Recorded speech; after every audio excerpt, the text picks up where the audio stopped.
So magandang araw po sa inyong lahat mga kapalaristayan. Welcome po sa ating YouTube channel ha. Maganda po pag-uusapan natin ngayon kasi napapahiya ngayon. Excuse me, napapahiya ngayon. Etong si Mike Defensor Santiago. Napapahiya kasi dahil nabubuking sa ngayon kaya pinagtatawanan siya ng mga Pilipino.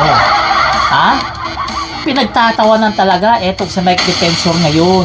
Kasi kung matatandaan natin, sinabi niya na si Gutesa daw hindi natin nakikita kasi ikinukubli raw o pinoprotektahan daw ng Marines. Ha? Sa madaling salita, si Gutesa nasa pangangalaga ng Marines. Yan yung sinasabi niya.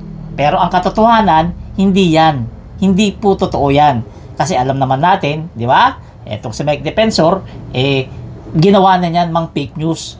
Ginawa niya na yan, yung kay Ador Mawanay, kung naalala nyo, siya rin nagpalabas noon. O ano nangyari? Di pahiya rin. Diba? So, eto ngayon. Eto yung statement ng Marines, ng Navy, na si Senator Panfilo Lacson mismo ang nagsabi niya, ang nagkumpirma niyan. Bakit Navy? Bakit hindi Marines? Kasi po, yung Marines, nakapaloob po yan sa Navy. Kumbaga, yung Navy, under niya yung Marines. Kung yung Marines, yan yung elite forces ng Navy. Kaya yung Navy ang nagbigay ng statement kasi hawak nila yung Marines. Wala naman daw sa kanila etong si Gutesa. Kasi matagal na pala ito na nag-retire, kung hindi ako nagkamali. Nag-retire ito noong 2020. Siyempre, pag civilian ka na, wala ka na. Wala ka na sa kampo kasi civilian ka na.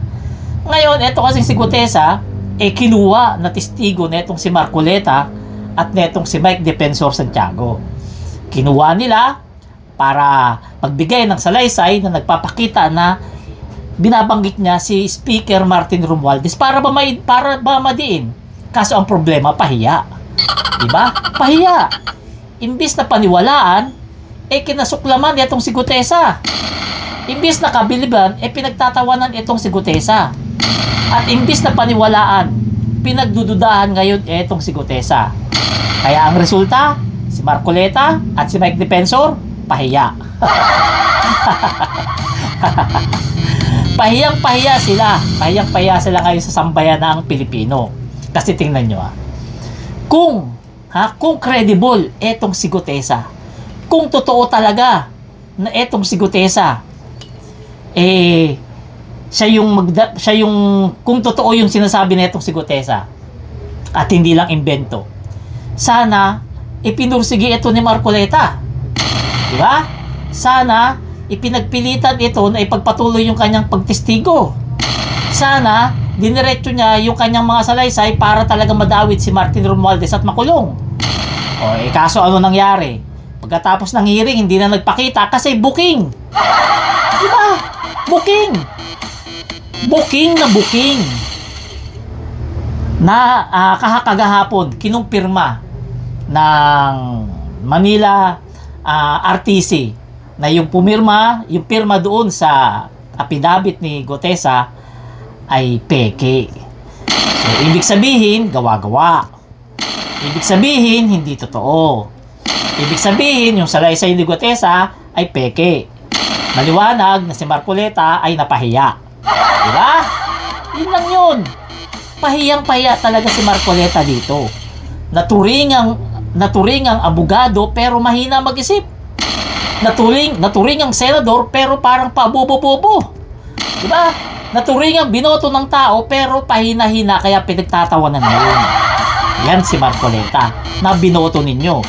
Buti na lang hindi ako bobo at hindi ko yan binoto. Diba?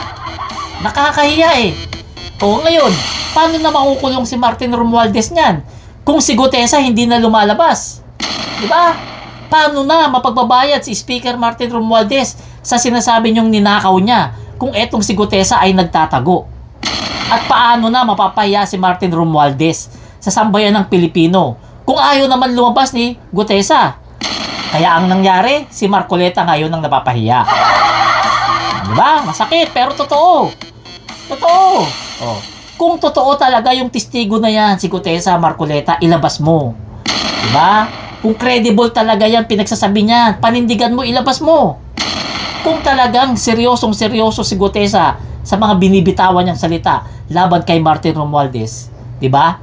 Ipakita mo. Kaso, Kaso ano nangyari?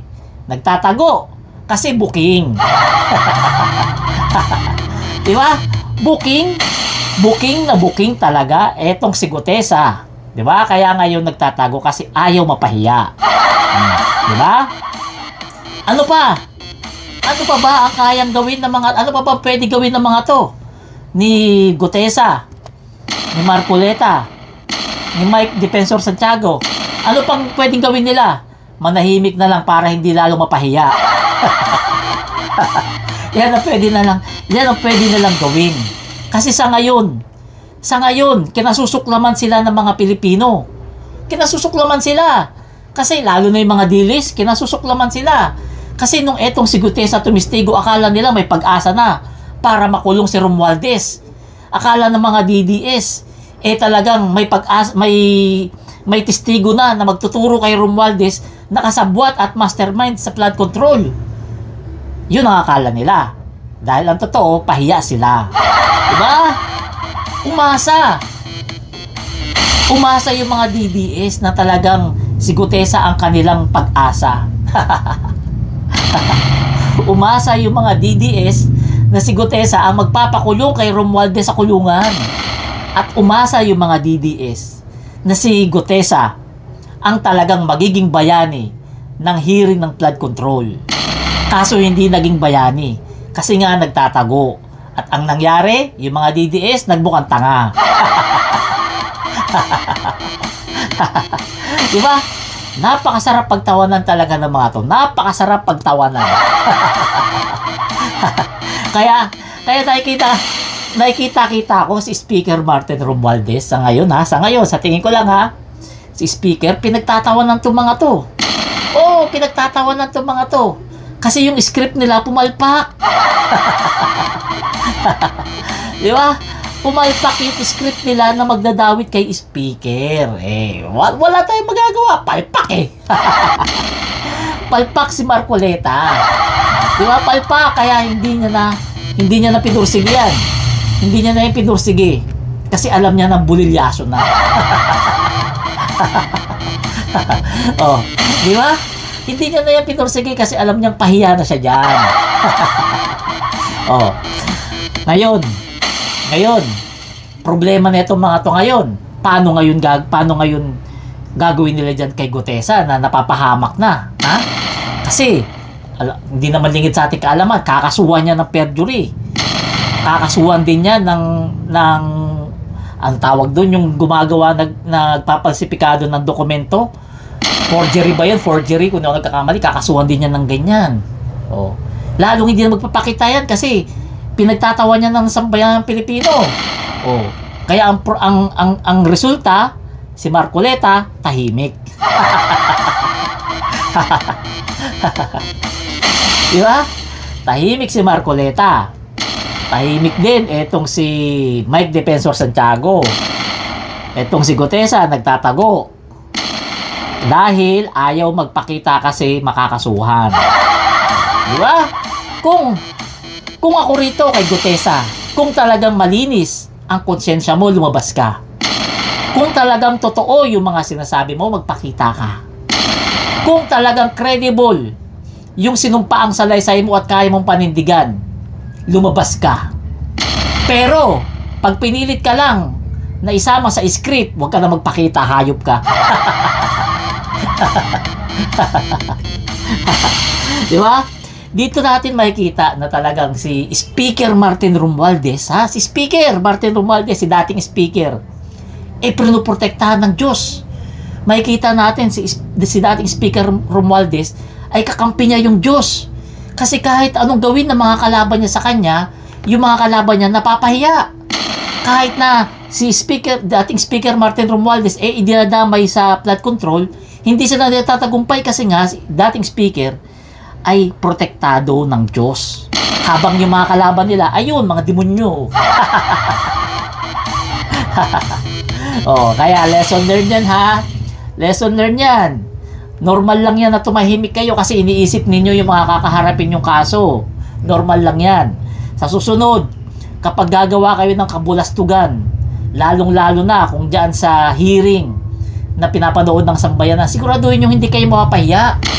Siguraduhin yung planchadong-planchado. Siguraduhin yung papanig sa inyo yung tao. Hindi yung kinalaunan. Mapapahiya kayo pag tatawanan kayo ng sambayanan. Pahiyang-pahiya talaga. Pahiyang-pahiya si Gutesa. Hindi niya mapanindigan yung sinabi niya, di ba? So mga ka-BBM ha, mga ka-BBM, huwag tayo basta-basta magpapaniwala sa mga sasabihin ng mga kabilang kampo. Kasi ang kampo na yan, walang ibang ginawa yan. Kung hindi guluhin lang tong Pilipinas. Di ba? Ang ganda-ganda ng pamamalakad ni PBBM, pero etong mga to, di ba? Walang ibang ginawa kung hindi puro mga kabulastugan. Kaya ang resulta, sila ay pinagtatawanan. So hindi na natin papahabain mga ka-BBM. Huwag niyo po kalimutan, pakisubscribe po itong YouTube channel natin. Bagong-bago po ito. Pakitulungan niyo po ako, palakihin natin to para backup channel po natin to sa Facebook page natin. So magandang gabi po uli. Maraming salamat.